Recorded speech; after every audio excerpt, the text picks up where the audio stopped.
Imagine standing in the middle of a vast desert, miles from any coastline, surrounded by nothing but scorching sand and wind-swept dunes.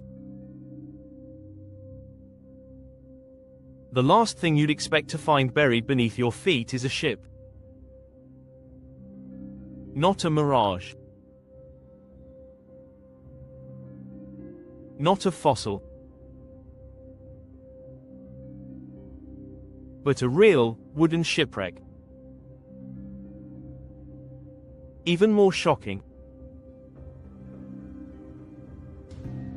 It's filled with solid gold artifacts, perfectly preserved for over 500 years. This isn't the setup for a Hollywood adventure movie. This is a real discovery, one that has historians scrambling, archaeologists baffled, and conspiracy theorists celebrating. A shipwreck in a desert. It defies logic. How does a sea vessel, designed to sail oceans, end up hundreds of miles inland, locked beneath layers of sun-baked earth? And not just any ship, but one carrying a massive hoard of gold, coins, bars, and royal treasures that haven't seen the light of day in half a millennium. Could it have been transported overland piece by piece?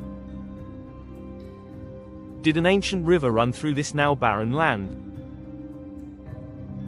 Or is this the trace of an unknown civilization, forgotten by modern history? As the news of the discovery spread, so did the questions. How could such a ship have ended up here? Who was aboard? And why was it carrying a fortune in gold across the desert? This strange find doesn't just challenge our understanding of trade routes and geography. It threatens to rewrite everything we thought we knew about global exploration and historical timelines. Because if a 500-year-old gold-filled ship can be hidden in the middle of a desert, what else is waiting to be found? In this documentary, we're going to uncover the facts, examine the evidence, and explore every theory surrounding this mind-blowing discovery. You'll hear about the exact moment the wreck was found, the scientific tools used to confirm its age, and the shocking value of the treasure it held. We'll journey through lost trade routes, ancient maps, and controversial case studies that suggest this isn't the only anomaly buried beneath our feet.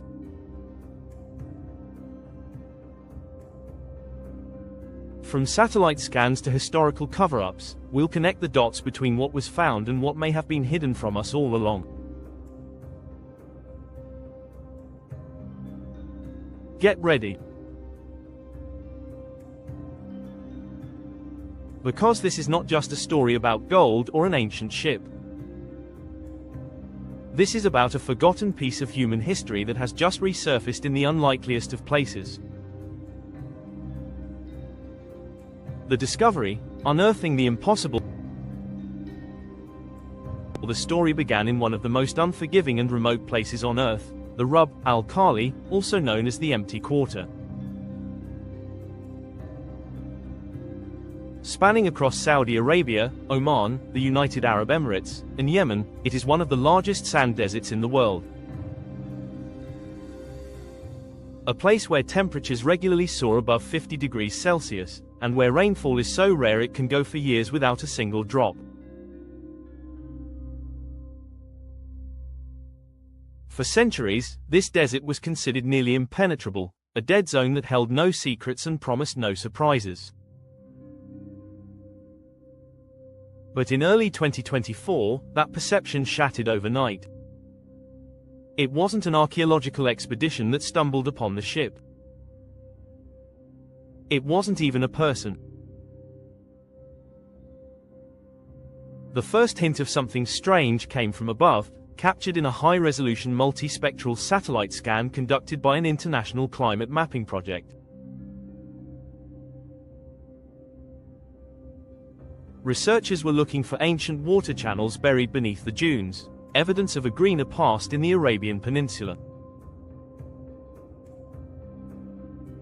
What they found instead was a symmetrical, elongated structure under the sand that didn't match any known natural formation. It was perfectly aligned, almost ship-like in shape, stretching nearly 80 feet long. That anomaly prompted a closer look. A joint team of geologists, archaeologists, and government researchers was quickly assembled and dispatched to the site. Drones equipped with ground-penetrating radar confirmed that the object had a layered wooden structure. That alone was enough to raise eyebrows.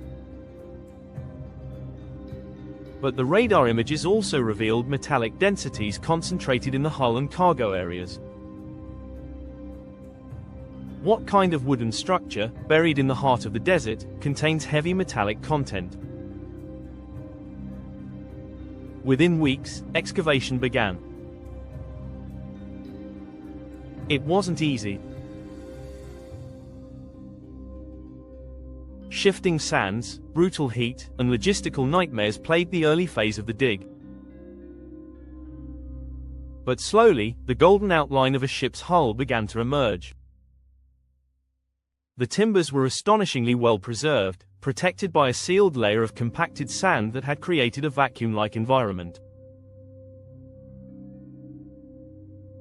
As workers carefully unearthed the wreck, they discovered items that had no business being there: rusted anchor chains, nautical pulleys, and finally, something that would shake the archaeological world: a small, solid gold cross, engraved with symbols from the early 1500s.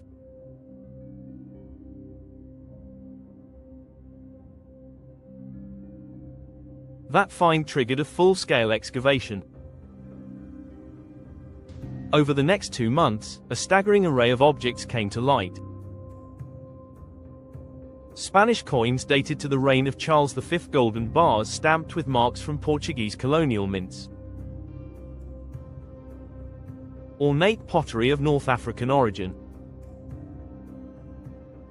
And then came the real shocker: a sealed cargo hold filled with hundreds of pounds of gold bullion. Conservatively estimated, the treasure was worth over $100 million. But to historians, its value was far greater than that.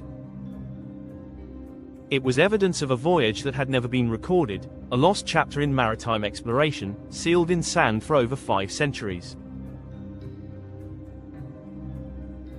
The media storm was immediate. The phrase, "shipwreck found in the desert," exploded across global headlines. News outlets speculated wildly, some suggesting it was the lost treasure of a Portuguese royal envoy gone astray, others tying it to ancient trans-Arabian trade routes predating modern maps.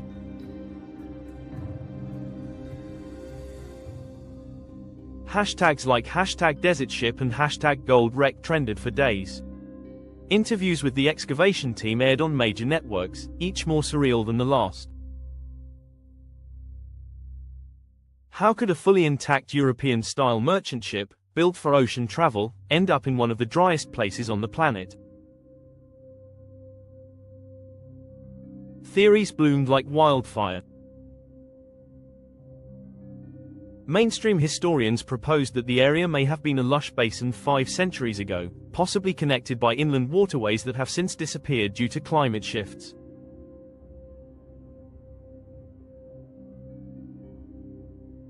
Some archaeologists speculated that the ship had been transported inland on wheels or sleds as part of a trade caravan, though the logistics of such a feat bordered on the impossible.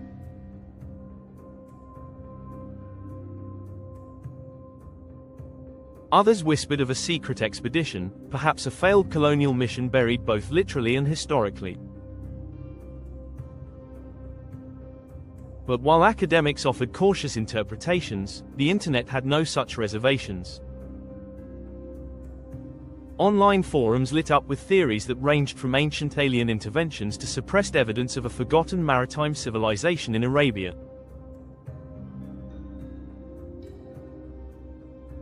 Some users pointed to ancient maps that depicted inland seas where modern deserts now stand. Others resurfaced long-dismissed writings from Islamic geographers who spoke of seas of sand that once carried boats. Fringe theorists claimed the ship had simply fallen through time, perhaps via a vortex or interdimensional rift, and reappeared in the present. What made the find so compelling, and so controversial, was the lack of documentation. No known voyage matched the ship's construction. No naval records mentioned a lost fleet in this region. Even the style of the hull blended influences from multiple shipbuilding traditions: Portuguese, Moorish, even early Ottoman. It was as if the ship didn't belong to any one nation or era, a ghost vessel with no clear origin.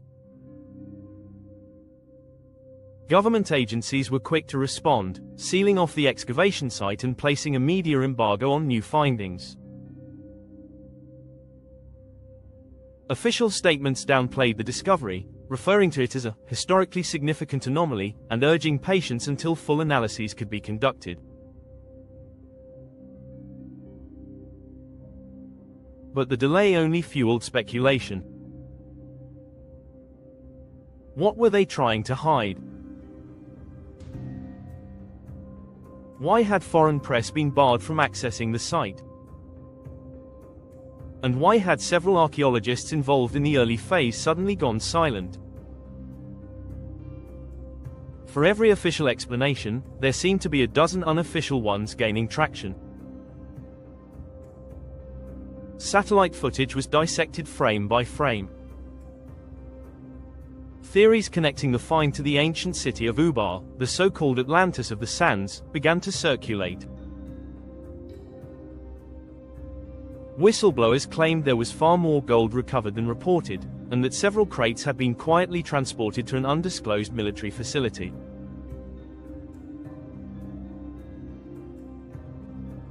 Whether any of that was true remains a mystery. But one thing is certain. A ship full of gold, buried in one of the driest places on Earth, had been found. And nothing in the historical record could explain it. As questions mounted and theories multiplied, one thing became clear: the Sands had given up a secret they'd kept hidden for half a millennium. And the world was only beginning to understand what that secret might mean. The ship itself, a ghost from the age of exploration. As the sands were peeled back layer by layer, revealing the full silhouette of the ship, it became clear that this was no ordinary vessel.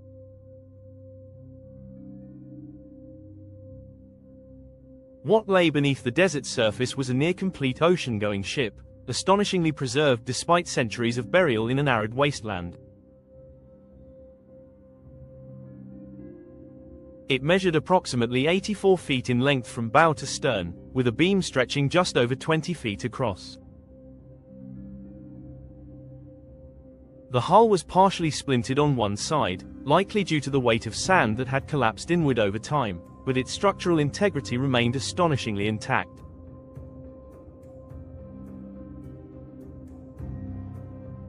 The ship bore a high stern castle and a lower forecastle, features that were common in European ships of the late 15th and early 16th centuries.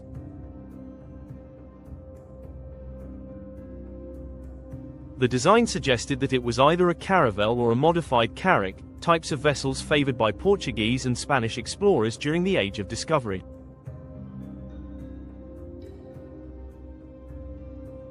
The ribs of the ship curved elegantly from keel to deck, with wooden planking meticulously arranged in a clinker-built pattern, each plank overlapping the next in a style that allowed flexibility and durability on long sea voyages.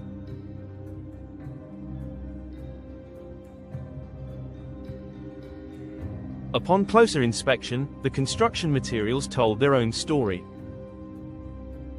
Samples of the timber were sent to multiple laboratories for analysis, and the results were compelling.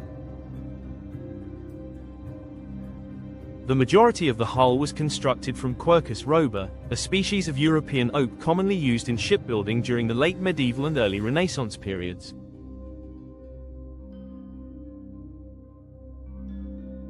Additional elements, such as the internal framing, appeared to be made from Mediterranean pine, a lighter but strong wood that provided structural support without adding too much weight.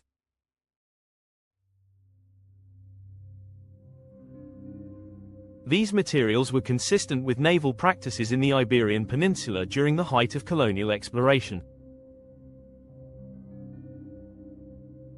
To determine the precise age of the vessel, a combination of carbon dating and dendrochronology was employed. Carbon samples from various parts of the hull indicated that the ship was built around the year 1523, with a margin of error of plus or minus 10 years. Tree ring dating from several oak beams corroborated this estimate, placing the ship squarely in the early 16th century, a time when the Portuguese Empire was expanding rapidly into Africa, India, and beyond.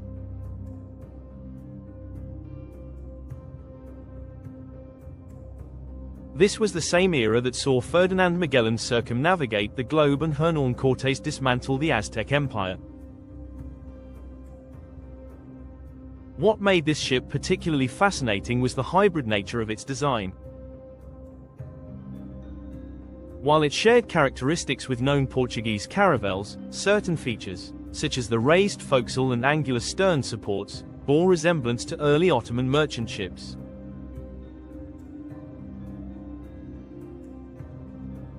This raised intriguing questions about cultural exchange, possible modifications en route, or even the involvement of multi-ethnic crews. The ship appeared to be a blend of multiple maritime traditions, as if it had been constructed for a very specific purpose that required both strength and adaptability.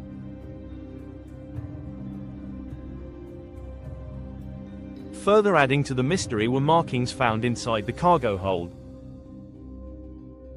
Several crates bore faint imprints of what appeared to be Arabic script, though weathering and corrosion had rendered them difficult to decipher.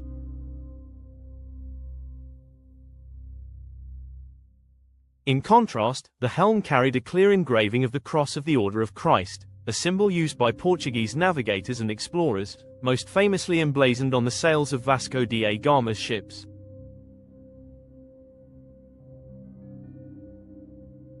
These clashing cultural symbols only deepened the enigma. Was this ship part of a diplomatic mission? A joint trading venture between powers rarely seen as allies? Or had it changed hands multiple times before meeting its final fate? As for its contents, the recovered gold was beyond staggering. Experts estimated the total haul at just under 2 metric tons. This included molded ingots, minted escudos and cruzados, and finely crafted jewelry stored in velvet-lined cases. Many of the coins bore the face of King João III of Portugal, whose reign began in 1521 and lasted nearly 3 decades. The purity of the gold, averaging 22 carats, confirmed its ceremonial and monetary importance. According to appraisals conducted by precious metal specialists, the recovered gold alone was worth over $120 million at current market value, and that excluded the historical premiums attached to each artifact.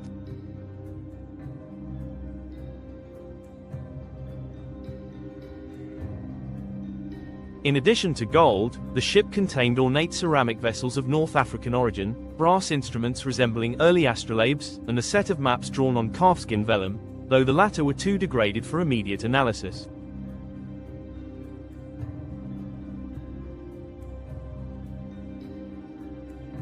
These items suggested that the ship was not merely transporting treasure, but was part of a larger exploratory or diplomatic mission.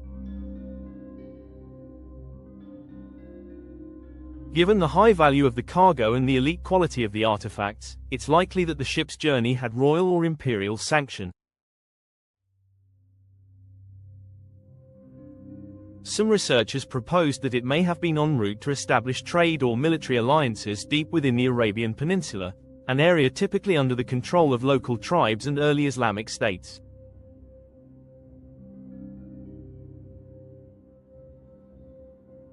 What remained most baffling, however, was the route.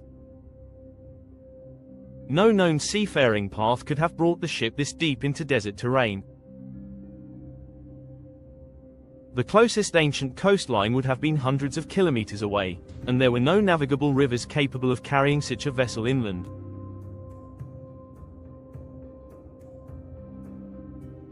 Even assuming climate change or geological shifts over the centuries, the physical path required to move a ship of that size into the empty quarter was beyond what most known civilizations could have achieved at the time.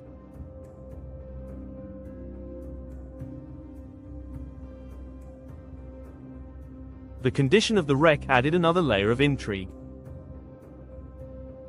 Despite being buried for 5 centuries, the ship showed little evidence of fire, battle, or catastrophic damage.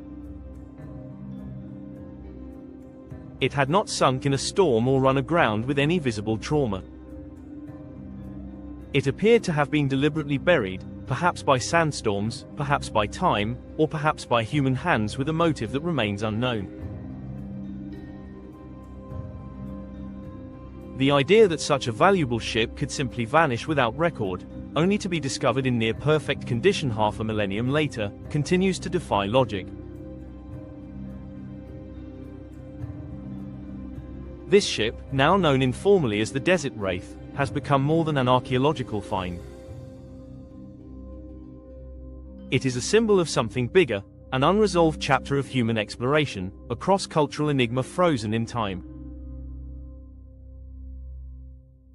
Every plank, every nail, every piece of gold adds to the growing puzzle, and historians around the world are watching with breathless anticipation. What began as a strange shape spotted from space has now become one of the most baffling maritime mysteries ever unearthed. And it's only just beginning to reveal its secrets. The gold cargo, a treasure fit for an empire. When the first glimmer of gold appeared beneath the sand-packed beams of the buried ship, no one expected the scale of what was about to be uncovered.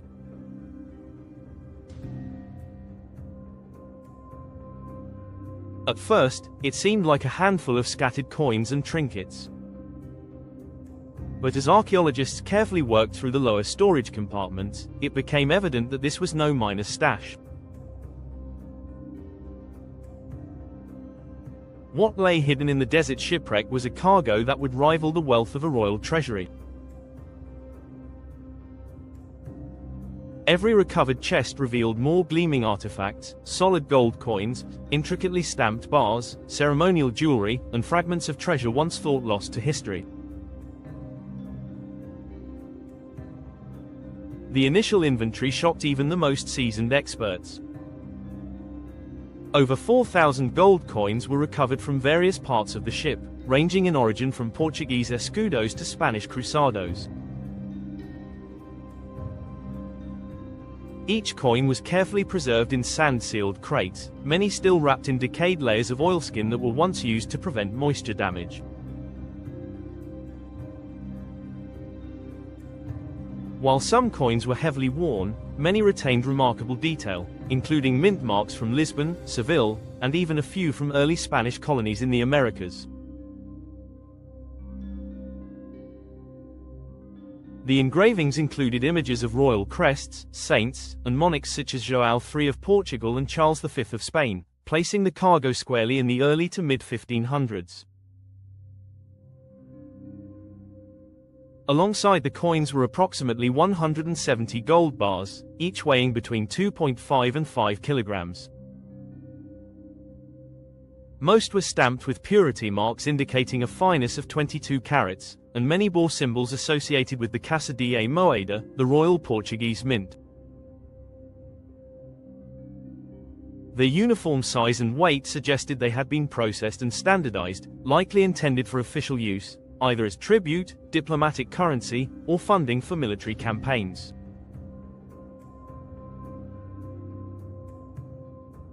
The total estimated weight of the bars alone approached 600 kilograms, not including the coinage or ornate objects stored separately. Perhaps most curious of all were the ceremonial pieces. Gold goblets encrusted with tiny emeralds, necklace pendants shaped like Christian crosses and Islamic crescents, and several ornamental daggers with gold hilts and mother-of-pearl inlays.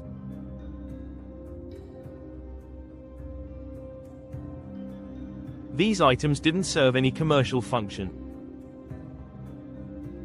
They were symbolic, regal, and personal. Some experts speculated that these were gifts meant for a high-ranking ruler, possibly part of a diplomatic envoy to a powerful desert kingdom. Others believed they may have been war spoils, collected during a failed expedition and destined for transport back to Europe. The value of the entire haul, when calculated using modern gold prices, is staggering. At the current global average of $64 per gram of 22-karat gold, the cargo's raw metal value alone exceeds $120 million. That number doesn't account for the historical worth of the coins or the premium collectors would pay for intact, minted gold from the age of exploration.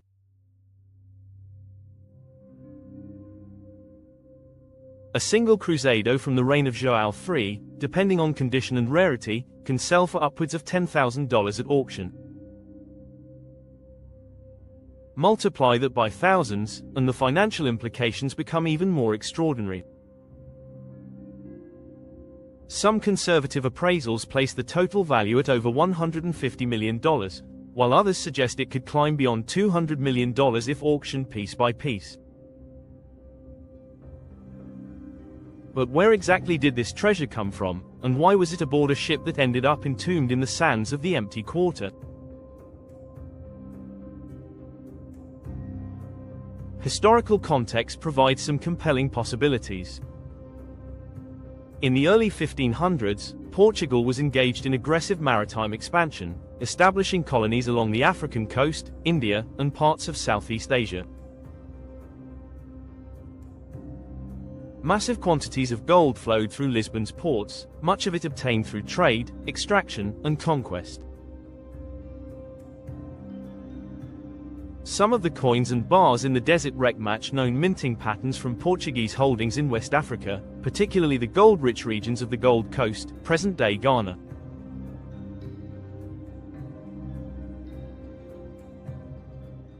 The Spanish coins add another layer to the mystery. While it wasn't uncommon for gold to change hands between European powers, the presence of coins minted in the Americas introduces new questions. Could this cargo have been the result of a joint venture, or even a theft? Some theorists argue that the ship was involved in smuggling, its mixed cargo being an attempt to move wealth discreetly through unrecorded channels. But smuggling seems less likely when considering the ornate, diplomatic quality of some of the items found. Few smugglers would risk transporting such recognizable symbols of royal or religious authority. Another possibility, gaining traction among scholars, is that the ship was part of a lost colonial expedition. Documents from the Portuguese royal archives do mention plans for inland missions to engage with Arabian and Persian leaders, though many records were lost during the catastrophic 1755 Lisbon earthquake.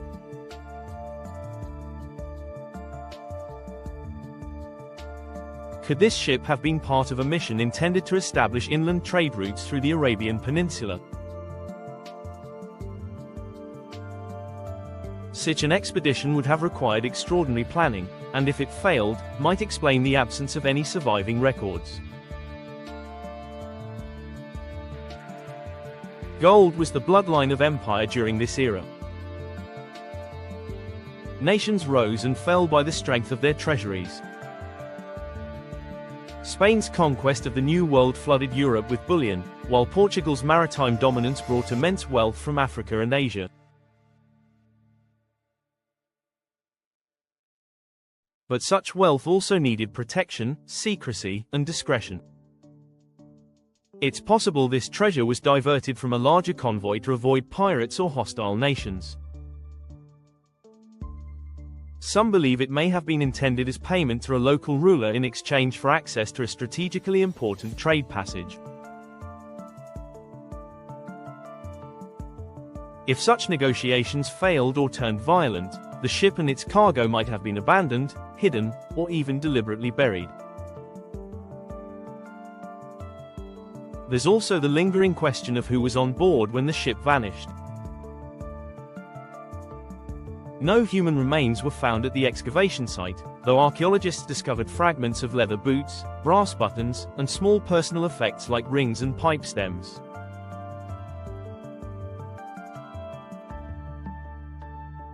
It's unclear whether the crew died in the desert or managed to escape and vanish into the dunes.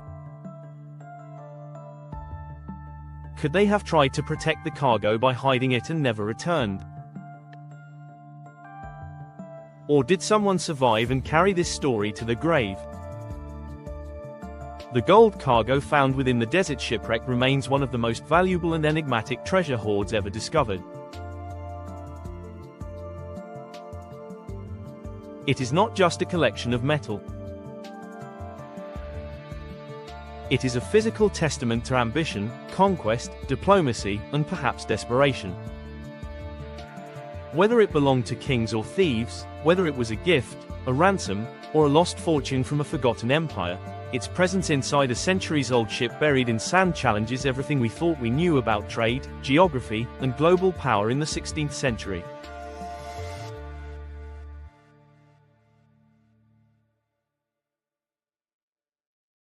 As researchers continue to study every coin, every bar, and every jewel, the story behind the gold is only beginning to unfold. How did it get there?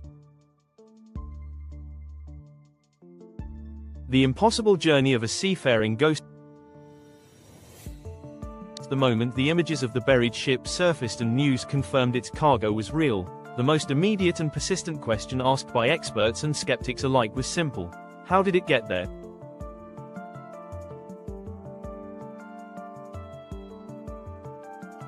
A gold-filled ship resting in the middle of a vast, lifeless desert, a desert that had not seen the sea in any known geological age, seemed to violate every rule of logic, geography, and history.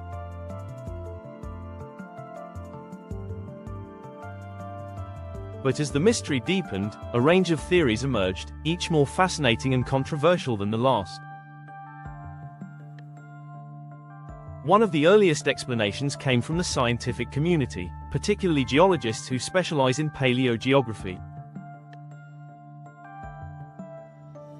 They proposed that the region where the ship was discovered, part of the Rub al-Khali, may not have always been so inhospitable.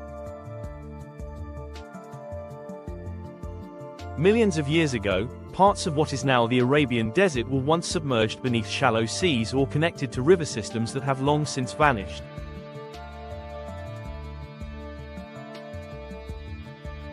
While there is no direct evidence of an ocean touching this exact location in the last 500 years, researchers believe ancient tributaries stemming from the Persian Gulf or the Arabian Sea may have reached further inland than previously thought.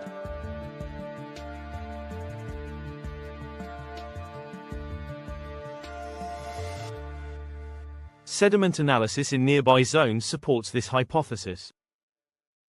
Traces of marine microfossils were found embedded in deep layers of sand, hinting that bodies of water once existed far from the modern coastline.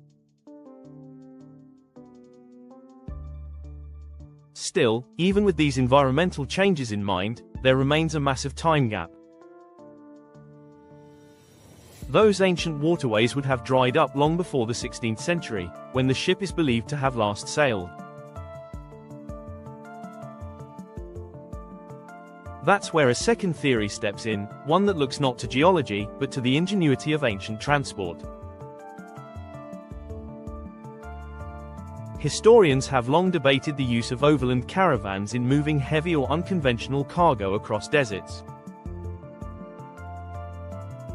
Some suggest that the ship may have been dismantled along the coast and painstakingly transported piece by piece into the interior, perhaps intended for display, barter, or ceremonial use.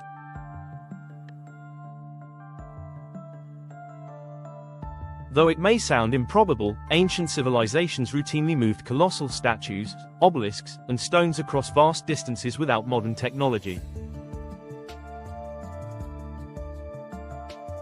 Could an ambitious expedition have attempted something similar with a ship? There are fragments of records from the Ottoman and Portuguese empires describing experiments with inland navigation and watercraft assembly near arid zones.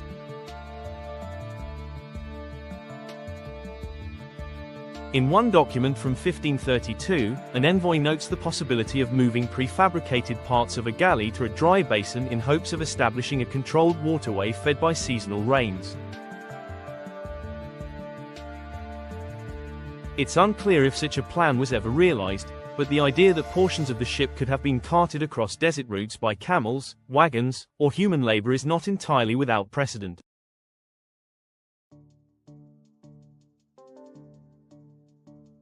However, this would have required immense coordination, engineering, and purpose.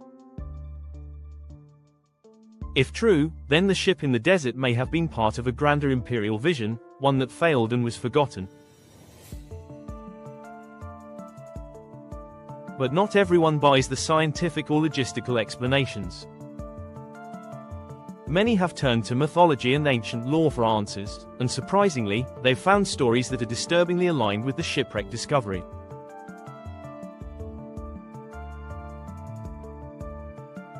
Texts from early Arabic, Persian, and Berber traditions describe what they call a sea of sand.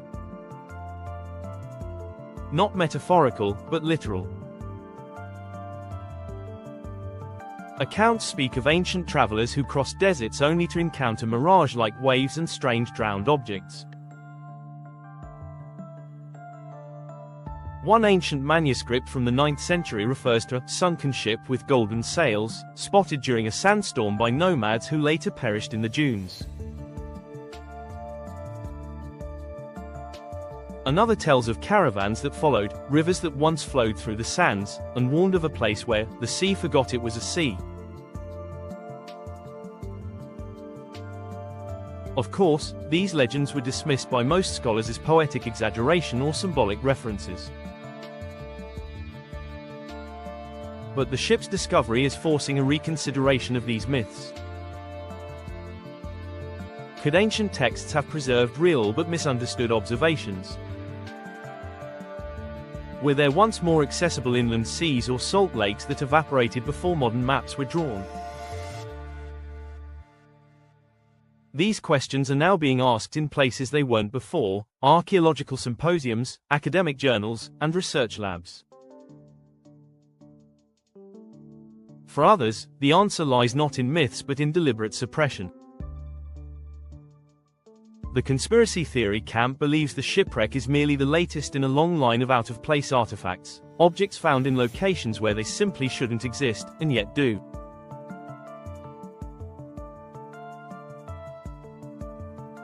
These include Roman coins found in Native American burial sites, Egyptian hieroglyphs carved into Australian rock faces, and the infamous Antikythera mechanism, an ancient computer-like device discovered in a Greek shipwreck that predates modern technology by centuries.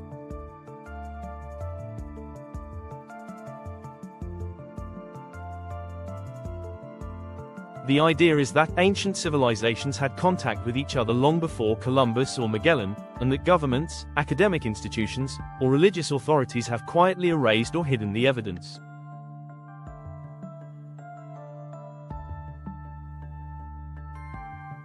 Supporters of this view suggest the ship was part of a forgotten global network, one that connected Africa, the Middle East, Asia, and Europe through desert-based trade routes that are no longer visible.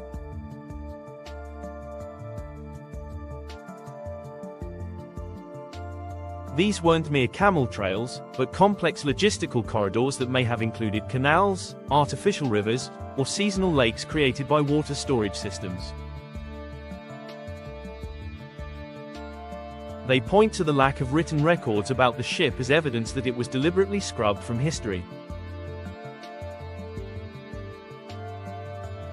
Some even speculate the vessel may have been connected to the Knights Templar or other secretive groups rumored to move treasure through remote areas to avoid piracy or taxes.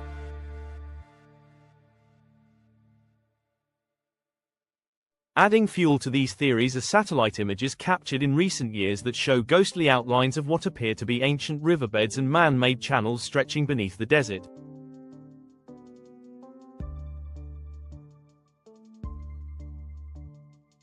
These dry waterways extend for hundreds of miles and often intersect with known archaeological ruins.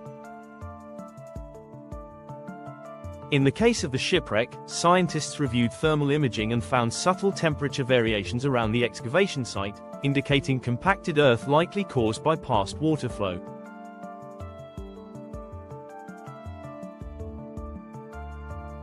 The patterns align with dried-up channels that once might have allowed limited navigation by flat-bottomed boats or seasonal barges.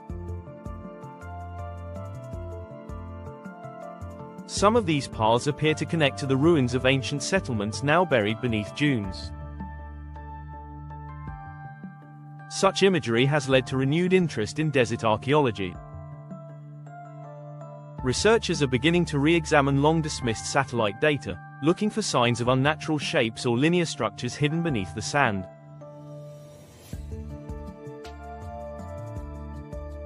If more ships, or even entire fleets, are found in similarly remote areas, it could force a total rethinking of what we believe about maritime history. Were deserts once active zones of trade and exploration, temporarily navigable through unknown means? Or are we witnessing evidence of civilizations and events lost to time and deliberately left out of the history books? Then there's the technological angle. Some argue that a ship this well preserved, in such a hostile environment, suggests some form of environmental anomaly or even intervention. The preservation of organic materials like wood and leather for 5 centuries in desert conditions is rare, bordering on miraculous. A few researchers quietly suggest the possibility of buried vaults, time capsules, or mechanisms designed to keep the cargo intact. Though there is no direct evidence for this, it has not stopped the theories from spreading rapidly online. As the investigation continues, each answer only seems to deepen the mystery. Traditional science offers logical, if incomplete, possibilities. History offers hints of grand ventures lost to time. Mythology hints at ancient truths we may have dismissed too quickly. And conspiracy theorists raise questions about what we're allowed to know and why. The ship's presence in the desert is no longer just a historical curiosity. It has become a battleground of ideas, a flashpoint for debate, and a symbol of how much we still don't understand about the past. How did the ship get there? For now, that remains the most tantalizing question of all. Whether carried by water, dragged by men, buried by storm, or concealed by design, its journey is as mysterious as its origin. But one thing is certain, it is no longer lost. And in being found, it may unravel truths long kept hidden beneath the shifting sands of time. Case studies of similar finds, when ships appear where they shouldn't. The gold-filled ship found deep in the desert may be one of the most astonishing discoveries of our time, but it is far from the only example of ships appearing in places they seemingly do not belong.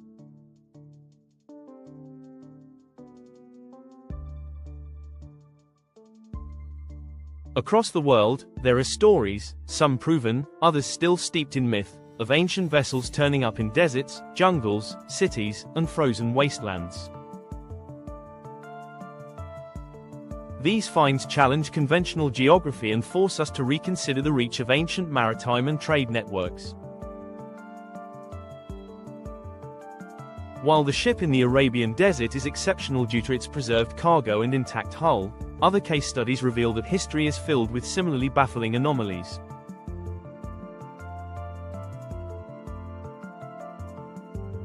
One of the most striking parallels comes from the skeleton coast of Namibia.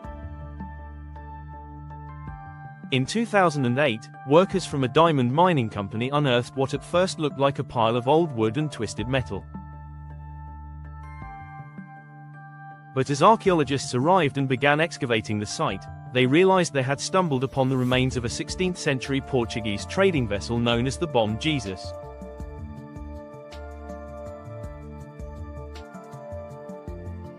The ship, lost in 1533, had vanished without a trace during a voyage from Lisbon to India. What made the discovery extraordinary was not just its location but its contents. The cargo included more than 2,000 gold coins, elephant tusks, navigational tools, and cannons. While the Bom Jesus was technically near the coast, it was buried under desert sands far from the current shoreline, having been swallowed by centuries of shifting terrain.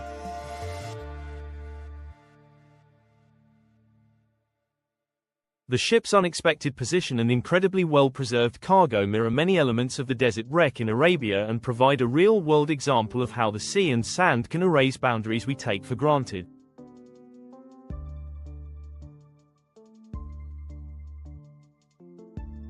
Another story, half legend and half archaeology, centers around the fabled lost city of Ubar, often referred to as the Atlantis of the Sands.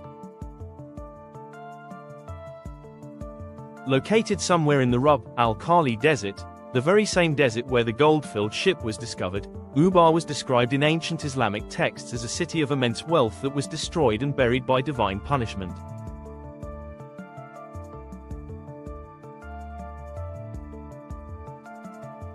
For centuries, explorers searched for it, believing it to be a myth. But in the early 1990s, NASA satellite imagery revealed a series of old caravan routes converging at a specific point in the desert. Excavations at that site uncovered the remnants of a collapsed fortress-like settlement that dated back thousands of years. While no ship was found there, the discovery proved that major civilizations once existed deep within areas now considered lifeless. These civilizations may have had access to seasonal rivers, trade routes, and storage methods that modern science is only beginning to understand.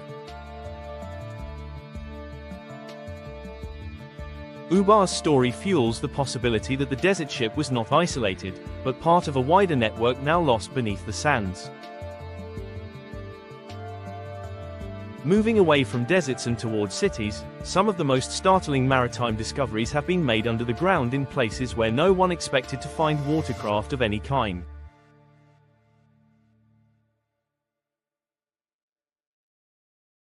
In 2021, during construction work in the center of Mexico City, crews discovered a pre-Hispanic Aztec canoe buried several meters beneath the soil.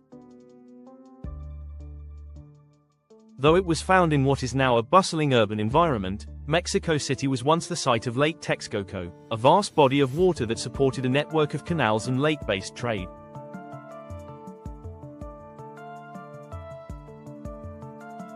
The canoe was over 1,000 years old and surprisingly well preserved, demonstrating how rapidly landscapes can change, turning lakes into dry earth and erasing entire ways of life in the process.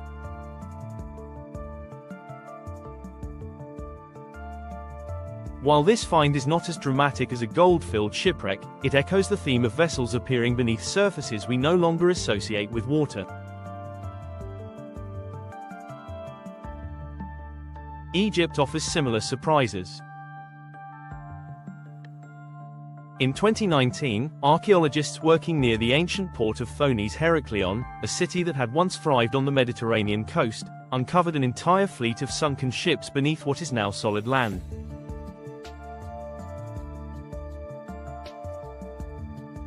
Earthquakes and shifting river channels had buried the city under layers of mud and silt, turning what was once a vibrant maritime hub into part of the Nile Delta.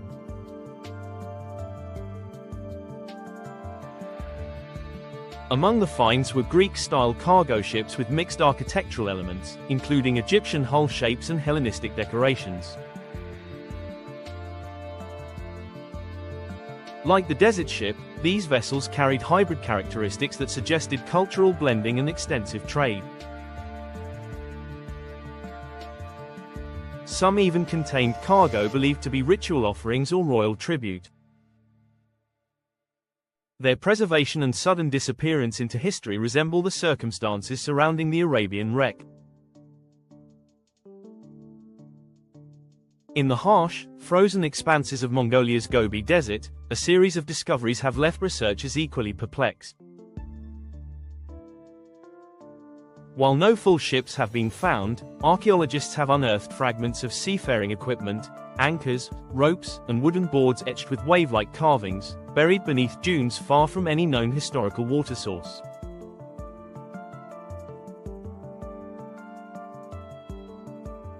These artifacts have been tentatively dated to the Yuan dynasty, a period during which the Mongols attempted to launch maritime expeditions, including the failed invasions of Japan.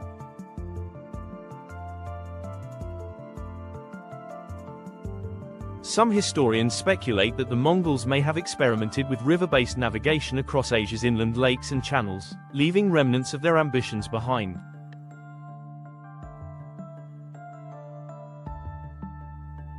Others believe that these artifacts were transported overland for trade or ritual use. Either way, their presence in an arid, landlocked desert adds weight to the argument that ancient civilizations were far more mobile, and far more connected, than we often assume.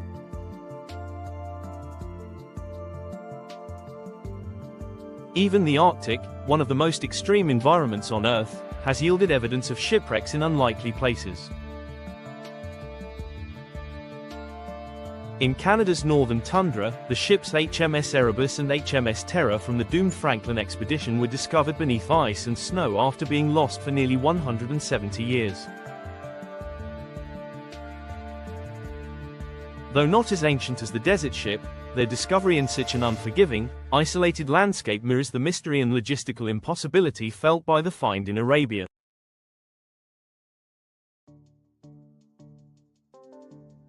These ships, once part of a well-funded mission to map the Northwest Passage, were frozen in place, entombed by nature in a way that preserved them for future generations to uncover.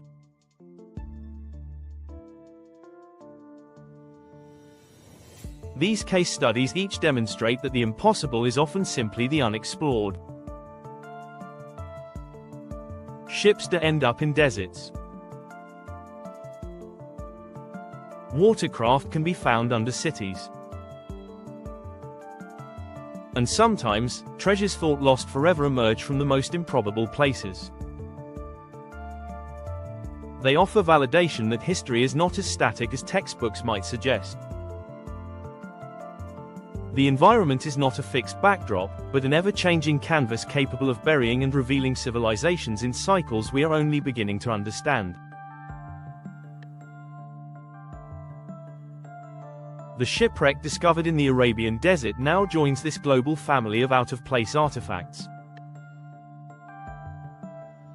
It is not alone, but part of a much wider story that stretches across continents and centuries. The appearance of a ship where there should be no ship reminds us that we've only scratched the surface of human history. Every dune, every jungle, every frozen tundra could be hiding evidence that changes the way we understand our past.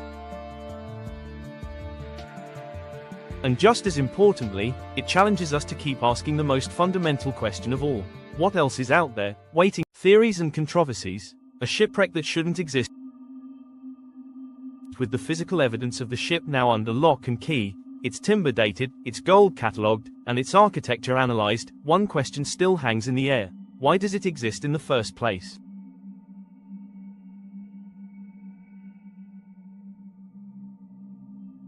Despite carbon dating, mint marks, and satellite imagery, the existence of a seaworthy, gold-filled vessel buried in a remote desert remains fundamentally inexplicable within the accepted timeline of world history.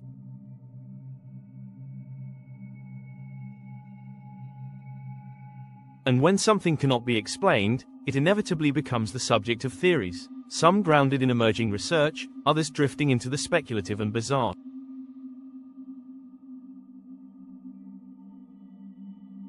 This shipwreck has sparked global debate, turning into a flashpoint where science, conspiracy, mythology, and power intersect. Among the more mainstream hypotheses gaining traction is the idea that the ship may have been part of a civilization not currently acknowledged in our history books.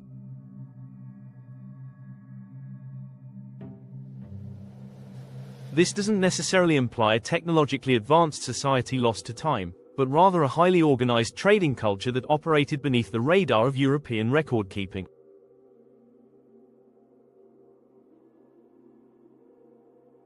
Historians have long debated the role of African, Arab, and Asian merchant networks in shaping the pre-modern world, often in the absence of surviving documentation.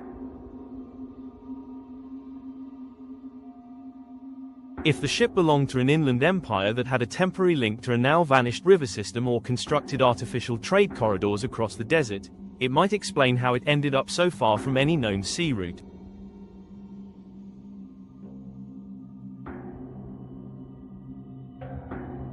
But others push the envelope further. Some believe the vessel is linked to a lost civilization entirely, an empire that once thrived in what is now desolate terrain. These theories lean on ancient maps, oral histories, and unexplained ruins found in deserts from Saudi Arabia to Sudan. They propose that parts of the Middle East and North Africa were once home to maritime cultures that developed their own navigation systems and even carved out artificial canals across arid land.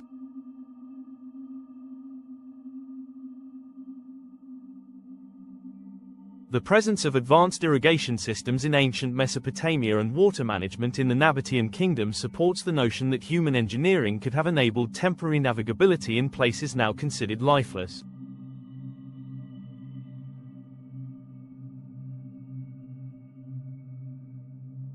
Could the ship be a surviving relic from one such forgotten power, erased by climate shifts and time?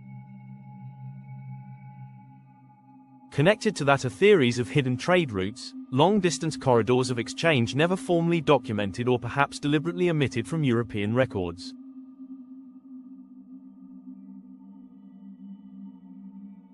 These routes, some say, connected Mediterranean empires to sub-Saharan Africa and the Indian Ocean via underground alliances, tribal intermediaries, or temporary rivers that existed only during certain seasons.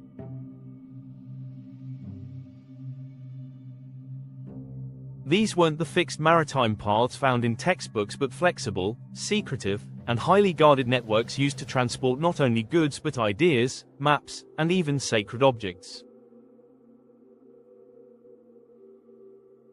If the ship was traveling such a path, its disappearance would not have been recorded because its journey was never meant to be known publicly.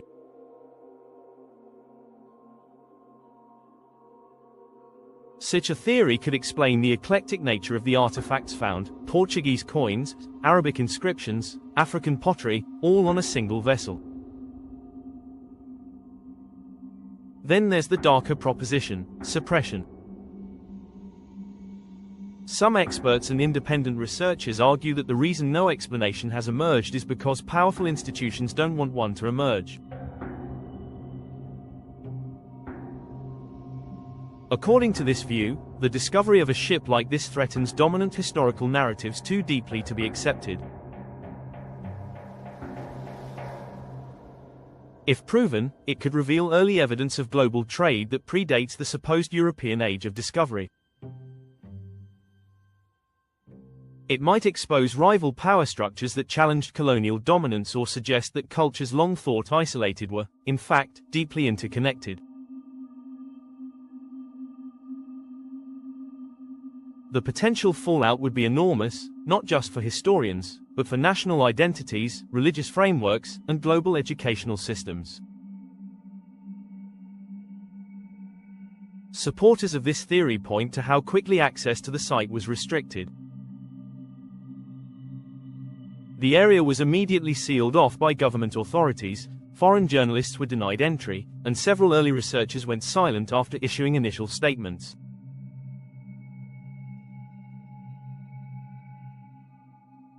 Some excavation team members reportedly received confidentiality contracts under state order, which fueled accusations that something far more significant was discovered than the public has been told.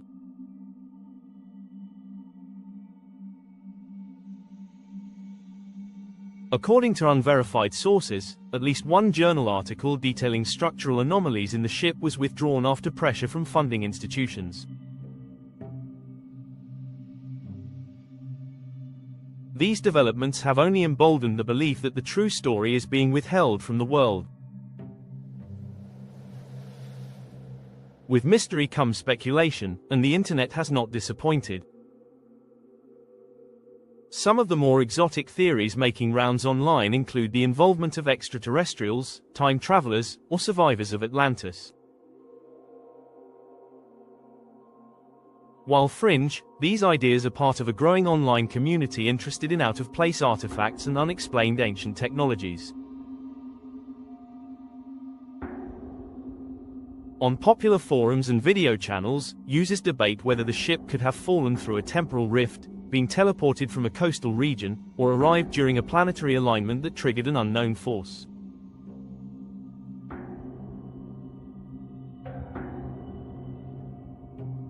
Some even link the ship to prophecies from ancient texts or astrological predictions, arguing that its discovery marks a turning point in human consciousness or a coming disclosure of suppressed knowledge.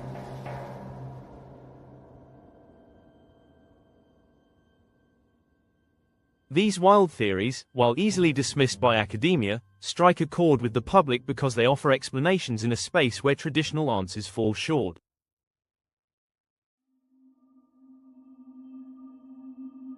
When satellite scans confirm that no large body of water has touched the excavation site in 500 years, and no known records describe a vessel matching this one, people look elsewhere for answers.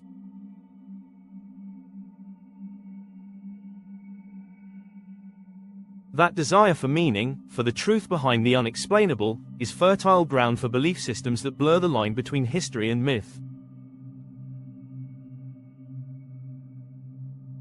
Critics of these theories argue that the archaeological process takes time, and drawing conclusions too early invites misinformation.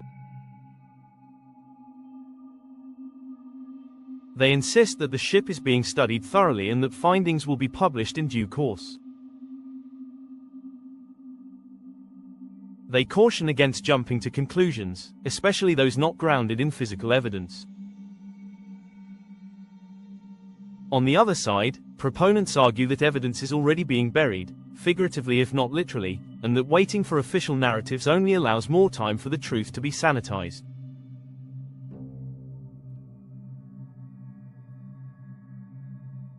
This divide between critics and believers echoes larger cultural battles being fought around information, history, and trust in authority. In an age where institutions are questioned and digital platforms amplify marginalized voices, the story of the desert ship has become more than an archaeological curiosity.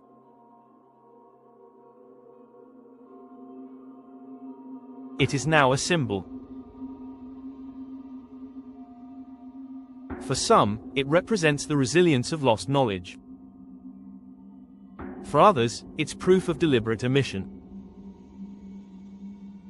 For many, it's a thrilling mystery that keeps them asking the forbidden question: what else have we been told isn't real, simply because it doesn't fit the official story?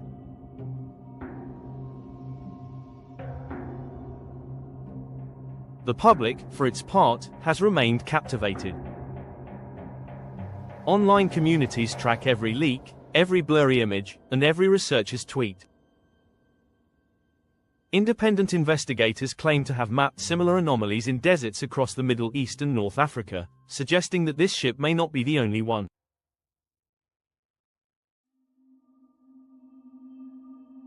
Podcasts, documentaries, and articles continue to explore new angles, keeping the fire of curiosity alive even as mainstream media coverage fades. What the public was never told, and perhaps still doesn't fully know, is whether this ship is truly one of a kind.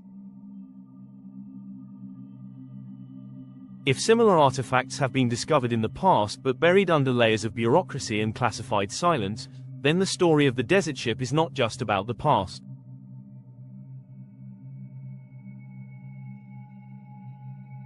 It's about the present. About how we choose to tell our stories, and who gets to decide what is remembered. In the end, the controversies surrounding the ship may be just as important as the ship itself. They force us to confront the limitations of our knowledge, the fallibility of our records, and the deep human need to search for meaning in the impossible.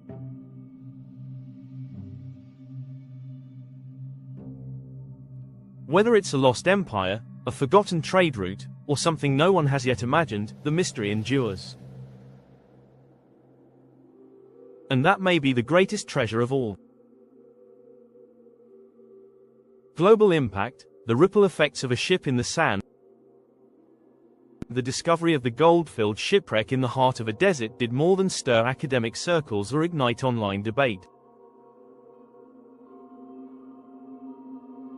It sparked a global reaction that reached into governments, museums, economic institutions, and local communities. The moment the story broke, archaeological interest surged to levels not seen since the uncovering of Tutankhamun's tomb. The idea that a perfectly preserved maritime vessel from the 16th century had been found hundreds of miles inland was so extraordinary that researchers, universities, and private foundations from around the world began petitioning for access, collaboration, or at the very least, information.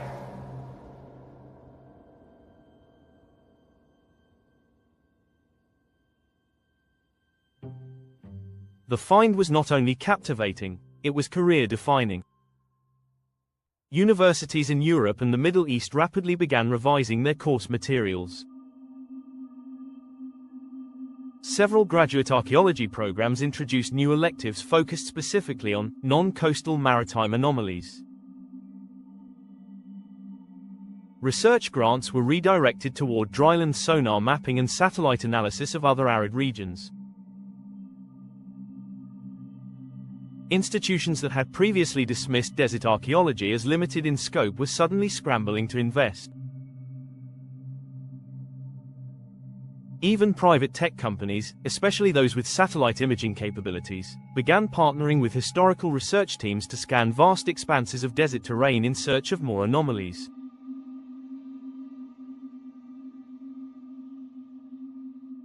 What had once been the realm of niche interest became a central focus of the global academic community. Museums, too, were quick to react. Though the original ship and most of its contents were placed under strict government control, replicas and digital reconstructions began appearing in exhibitions from Doha to Lisbon.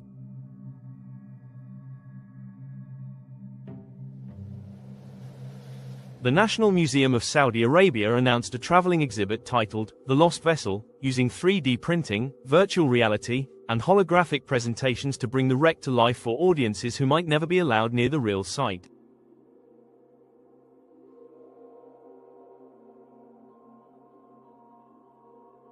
In Europe, the Portuguese and Spanish governments coordinated with cultural institutions to curate displays highlighting their maritime history, each subtly suggesting historical ties to the discovered treasure.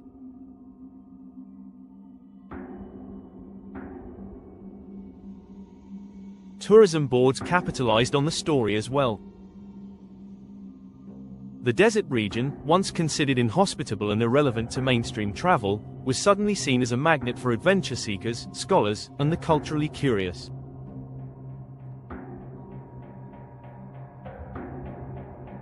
Tour companies began offering exploration experiences, taking visitors on guided trips through nearby areas that had gained new historical significance. The influx of visitors breathed new life into local economies, with hotels, restaurants, and transport services seeing rapid growth. Desert camps near the excavation site, though restricted, became popular bases for those hoping to catch even a distant glimpse of the area where history had been rewritten.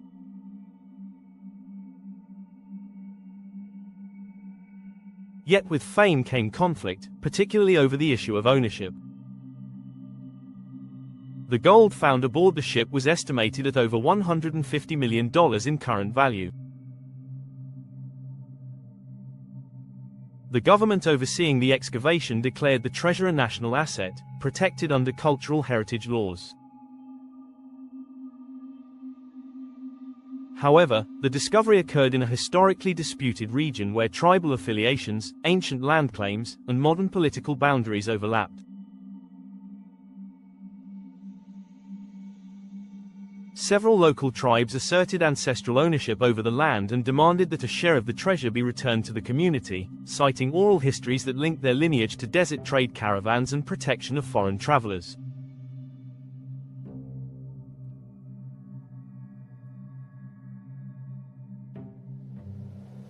The situation became more complicated when historians suggested that some of the crew may have been non-European, possibly North African or Arab, raising questions about descent and inheritance.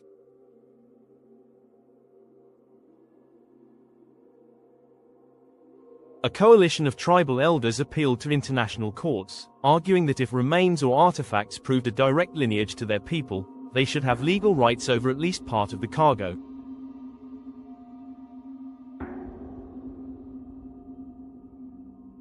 Meanwhile, European nations including Portugal and Spain issued formal inquiries, not to claim the gold but to gain cultural access to the site and involvement in its academic documentation.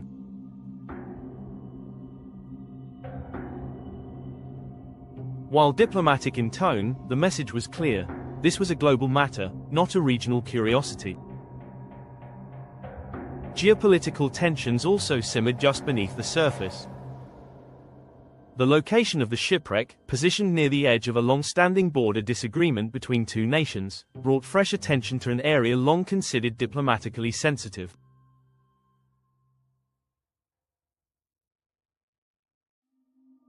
With newfound global interest, control over the surrounding territory gained strategic and symbolic importance. If additional discoveries were made, the argument over who had the right to manage and profit from them could escalate into larger regional disputes.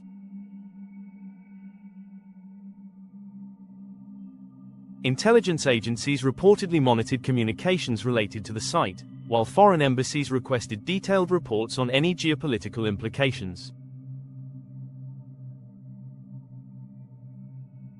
Amid the legal and political struggles, the cultural impact on local populations remained profound. For many living in nearby villages and nomadic communities, the discovery served as both a disruption and a validation. Some saw it as an unwanted intrusion, a moment when global forces descended upon their land with little regard for local traditions.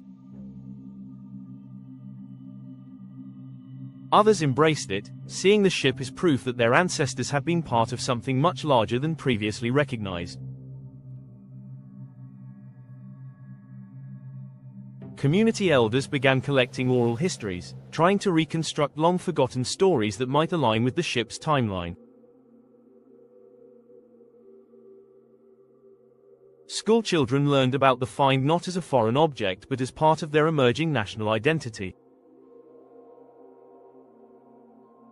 Religious interpretations also surfaced. In some circles, the ship was seen as a divine sign, a symbol of past glories or future reckonings. Scholars from religious universities debated whether its discovery fulfilled certain prophetic verses, while some local leaders used the event to encourage a revival of cultural pride and historical inquiry.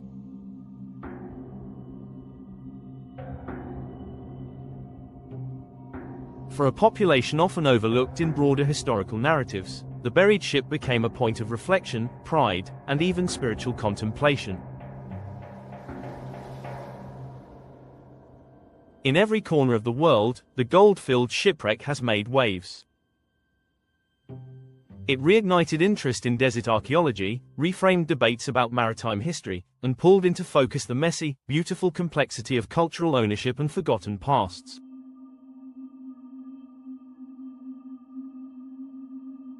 The global impact of its discovery cannot be measured merely in gold bars or coins.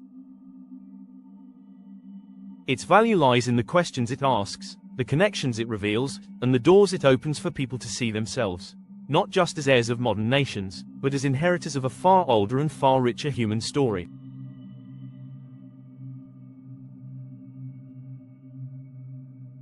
What comes next? Uncovering the deeper truth.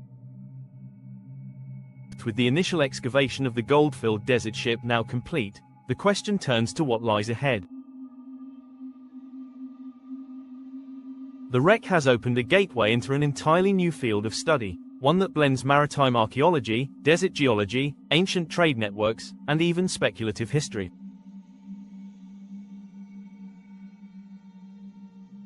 But the excavation site is far from finished. In fact, what's already been uncovered may just be the beginning.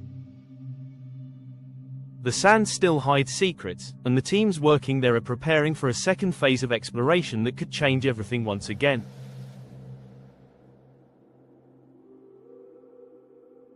Current efforts have shifted from excavation to mapping. Archaeologists and geologists are working side by side to conduct deep subsurface scans across the surrounding area. The first priority is to determine whether the ship was a singular anomaly or part of a larger context. Early results from soil analysis and satellite readings suggest that the wreck sits within a depression surrounded by unusual sediment patterns. This might indicate the presence of other buried structures, possibly even a port-like installation or temporary trading post. If proven true, this would confirm that the ship wasn't lost or stranded but deliberately brought to this place, part of a network long erased by time and climate.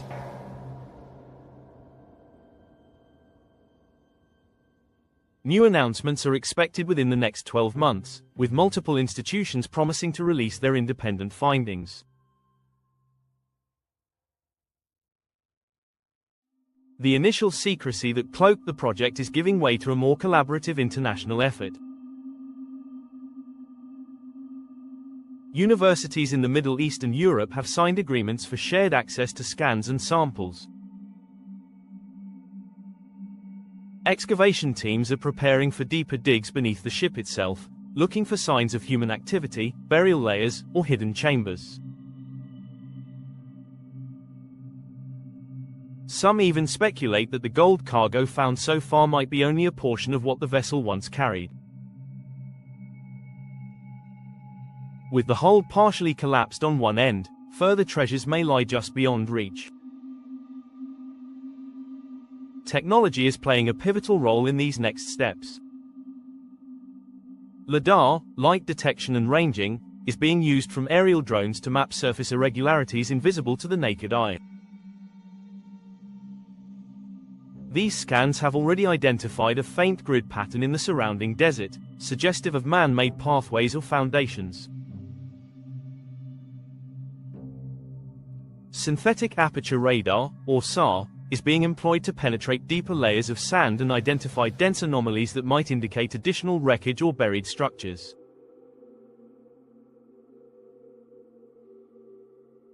Meanwhile, 3D scanning is allowing researchers to create virtual models of the ship, preserving every inch of it in digital form and enabling analysis without risking damage to the fragile remains.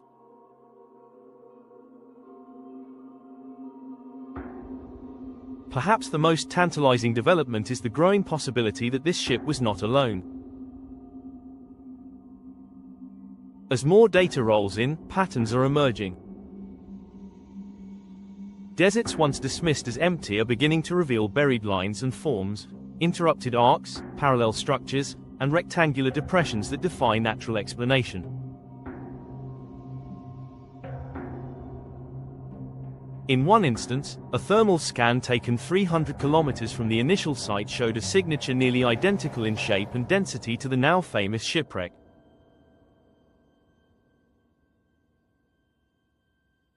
It has not yet been excavated, but teams are preparing to deploy in the coming season.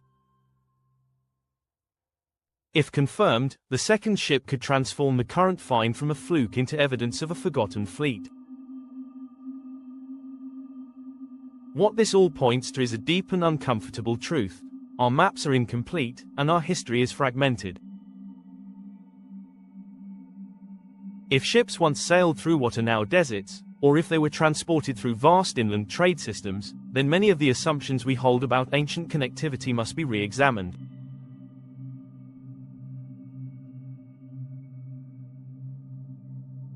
Our understanding of geography, trade, empire, and cultural exchange may need to be rewritten entirely.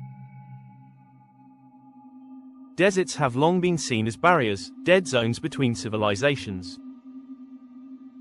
But what if they were bridges instead? What if they held the secrets of ancient roots and relationships that we have not yet begun to grasp? In the months and years ahead, more discoveries will likely emerge. As technology continues to advance and exploration intensifies, we may find that the desert ship was not an exception, but a key. A key to understanding the movements of people, the reach of empires, and the complexity of the ancient world in ways that challenge everything we thought we knew.